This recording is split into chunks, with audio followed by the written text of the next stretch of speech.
A new Pokemon Pocket pack has just been announced, and the pack is called Mythical Island. And already we're seeing a bunch of new cards which are considered controversial or at least extremely powerful. We got new EXs like Mew EX and Aerodactyl EX. We got some pretty powerful normal cards like Vaporeon and a new Tauros card. New supporter cards like Leaf and Blue. And some other cards that are a bit more situational, like Marshadow, a new Execute card, and a new Magmar card. But do take notice, this isn't a completely new set. This is just an extension to the original set that has just come out. Mythical Island isn't introducing many new Pokemon here. In fact, there's a lot of reused Kanto Pokemon here. We can see in the trailer that it's not A2, but in fact A1A. And this matches up with a lot of leaks that we heard a few weeks ago that there was going to be an expansion pack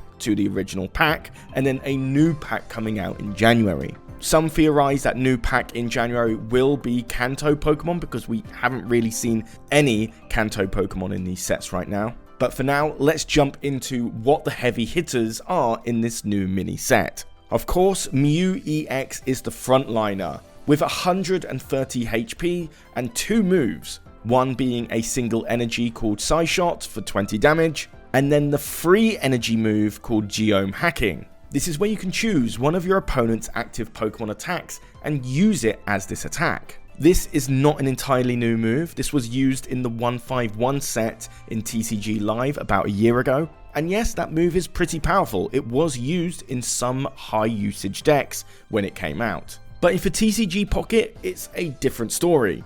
On first glance, this looks like a terrifying move because it means you can deal massive amounts of damage with just free energy, especially where you don't have to worry what type of energy you're using here. All of them are colorless. And it's a vast difference between the Ditto card where you needed the required type of energy to execute the move. For Mew EX, you don't have to worry about that at all. However, some people might forget that using this move still means you'll have to discard energy when you're using that attack. Now, it's unclear if you still have to discard energy if you don't have that type of energy that is required to be discarded to use that attack. So what I mean by that is if you're using Charizard EX's Crimson Storm, Mew will not have to discard energy if it doesn't have any fire energy attached to it. But say you're in a quasi-mirror matchup against a Mewtwo EX deck, and you're using Gardevoir to apply extra psychic energy to Mew and then use Mewtwo EX's Psy Drive,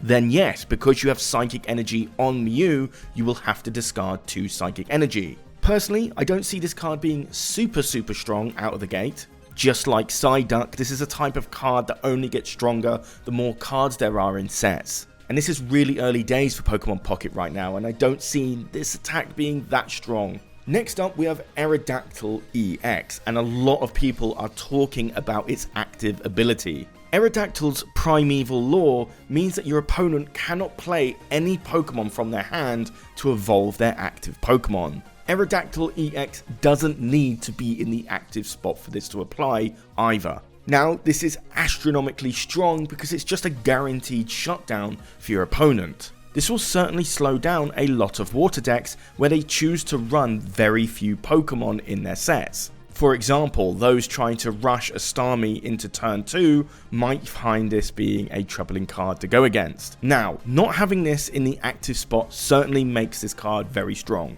But I think first impressions are making us think this is an astronomically strong card, which I just don't think it is. For example, it's going to be very difficult to get Aerodactyl in the early stages of the game. Sure, everyone runs Pokeballs in their deck, but remember, Pokeball trainer cards don't pull fossil cards. So unless you pull a fossil card and Aerodactyl EX in the first turn, I don't see this being a drastically powerful card. But are there any cards in this set that are going to be extremely powerful? Well, I think so, and that being Vaporeon. Vaporeon's ability, Washout, allows players to move water energy from their benched Pokemon to their active Pokemon as much as they like. Energy transfer has historically been such a powerful ability in TCG Live, and now it's come to Pocket, and it's come to one of the decks that has one of the strongest early games. If you end up getting no energy on your Misty card, it doesn't really matter because you can put water energy onto any of your benched Pokemon knowing it will be safe on the back lines. So I honestly expect big bulky Pokemon like Articuno and the promo Lapras EX benefiting from Vaporeon a lot. But that's not the most strongest aspect about Vaporeon's card here. The one thing I'm worried about with Washout is the ability to retreat Pokemon very, very easily. Why else does every single deck run X speeds? Sure, Sabrina and Giovanni are situational cards where you have to be clever about its usage, but there is no doubt everyone runs X speeds in their decks because it adds that versatility that we need. That ability to move in and out Pokemon from the active spot to kind of level out the damage that the opponent is dishing out. Because there is no cards out there like Boss's Orders from TCG Live that allows you to pick out an opponent's benched Pokemon and put it onto the active spot, means that cards like X-Speed and abilities like Washout become very, very powerful and necessary, because your opponent has no other way to work around it. And since Sabrina, which is also a supporter card, is just a weaker version of Boss's Orders, it makes me think we're never going to see a card like Boss's Orders in TCG Pocket, unless there's major setbacks like discard 2 cards from your hand or whatever. Anyway, let's move on to the new Tauros card, which comes in at 100 HP and its only ability with 3 colorless energy called Fighting Tackle. That attack only does 40 damage, but if the opponent's active Pokemon is a Pokemon EX, that attack does 80 more damage, totaling 160 damage, enough to knock out almost every single Pokemon EX besides Blastoise, Venusaur and Charizard. 2 of those EXs, might I add, that never really get used in competitive play. This is definitely a situational card, but I do see many people running one of these cards as a backup plan if they have the excess energy. So maybe Charizard EX decks might run this. You're not going to be able to use Moltres to attach energy to it, but they might rely on Moltres attaching energy to Charizard whilst attaching their single energy per turn to Tauros. Hard to say, it is a very powerful yet situational card, so it's kind of hard to see the usage in this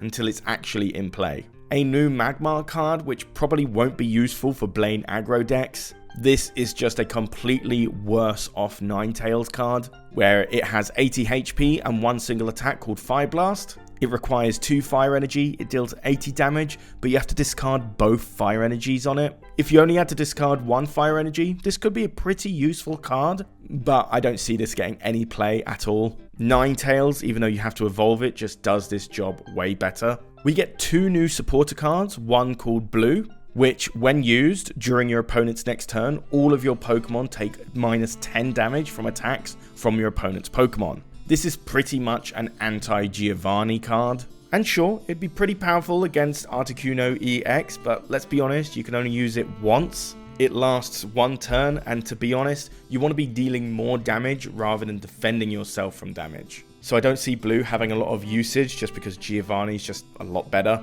However, Leaf, the other supporter card, might be a bit more powerful. Using that card allows the retreat cost of your active Pokemon to be 2 less. Now, that's pretty significant. It's pretty much a powerful X-Speed. Won't be as useful as X-Speeds because they're way more versatile and you can use 1 or 2 in 1 turn.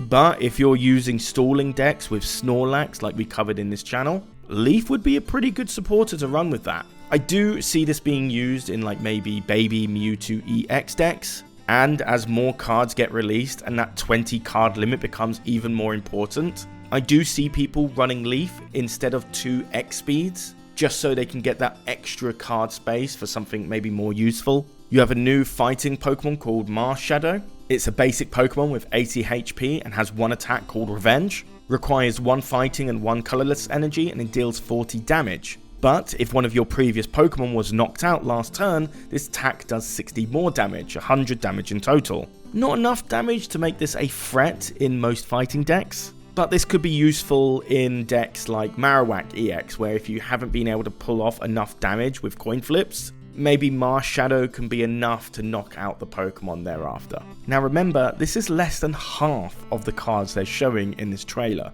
In the description of the video, they mention 5 new EX cards and 5 new trainer cards. We've seen 2 of the EXs, Mew EX and Aerodactyl EX, and we've only seen 2 trainer cards, Blue and Leaf. The set comes out on Tuesday, December 17th, and the new set, which will likely be Johto because the 3rd EX of these 5 new EXs is going to be Celebi, and I think that's quite fitting that the first Johto card to come to this set be Celebi before we move on to the next set in January, probably going to be Johto cards. And that is the update so far. What do you think of these cards? Do you disagree with me? Do you think they're going to be a lot stronger than I actually think? Or do you think the cards that I think are too strong are going to be a bit too weak?